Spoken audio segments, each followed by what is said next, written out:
Yes. No, wait. Do you guys have any questions, or you're just... Yes, It's just a take, sir. we want you to react to the outburst of Kanu today in court and how he was ordered to be thrown out.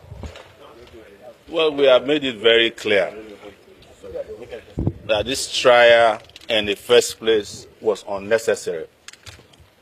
Nigeria is wasting its time on a trial that will take Nigeria nowhere, particularly at the time Nigeria is facing serious security challenges.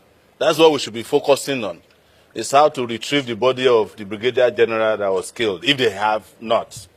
It is how to save the 35 Muslim girls that were abducted from a high school, 25 of them.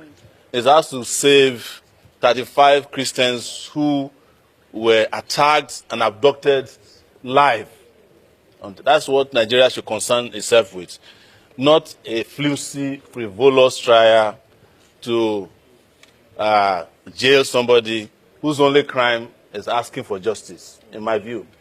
I was watching part of it because I was in court for a different matter. And when they were describing the evidence they have, I was expecting them to say that they found him with an RPG. No. The only evidence they found in his room was a microphone. And then the biggest weapon was a radio transmitter. I have never heard that before, that a country will waste 10 years to prosecute somebody whose only weapon is a radio transmitter and a microphone. They also found underwear. The rest is hearsay, including, they presented, by the way, an interview from Sahara Reporters. Should anybody be jailed for being interviewed by Sahara Reporters? They kept mentioning it. Interview Sahara Reporters, interview Sahara Reporters. So if someone did an interview with CNN now, does that mean the person should be jailed? And I'm aware that they are still reading the judgment. Laboriously, you could tell that the judge is struggling. Laboriously. I'm just hoping that between the time they present the case and the time the judgment will be delivered, that common sense will prevail. And Kanu will be allowed to rejoin his family. And Nigeria, hopefully, will start facing its real challenges, of which Nnamdi Kanu is not one of them. Thank you very much. So, Kanu's brother has alleged that the Yorubas actually hate Igbos with what's happening in court. There's always excuse.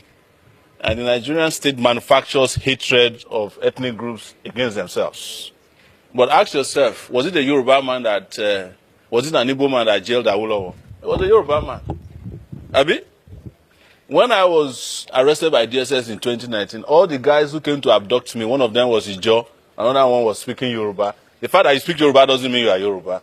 But all the guys that were in charge of my detention, they were Yoruba people. So when they want to use you against yourselves, it is then that I start telling you the judge is Yoruba, this thing. But when it comes to stealing Nigeria's money and wealth, sharing among themselves, there is no religion, there is no tribe. But when it is to pitch yourself against yourselves, of course, you might say that the preponderance of commentary is coming mostly from some of the Yorubas. But that doesn't mean that the Yorubas are in support of injustice. Even if you look at the history of the Yorubas, politically, they have never supported one political person wholeheartedly. There was Awolowo, there was Akintola, there was Ajashin, there was Omoboriowo, there was Abiola, and some Yorubas didn't support him.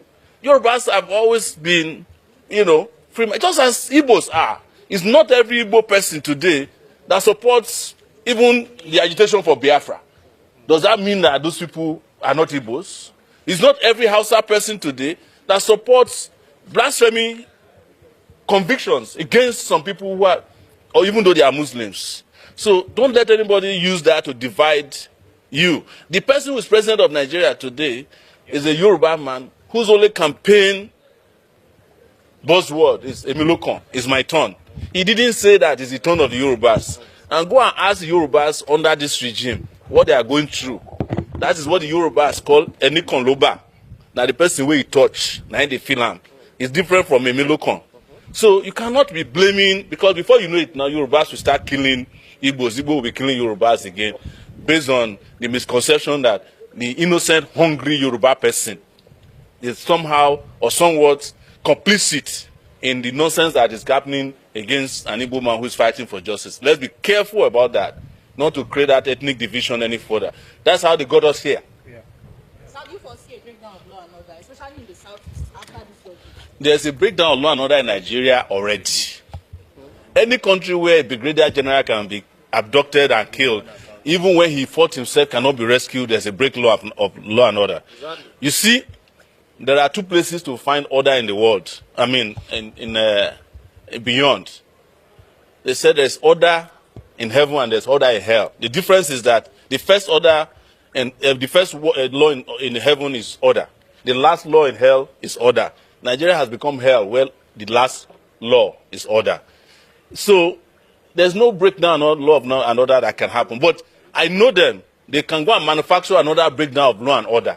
Even those of us who were peacefully protesting in this Abuja for Nnamdi Kanu, they claimed that we wanted to burn down the country. I spent 4 days in Kuje prison just because I said free Nnamdi Kanu.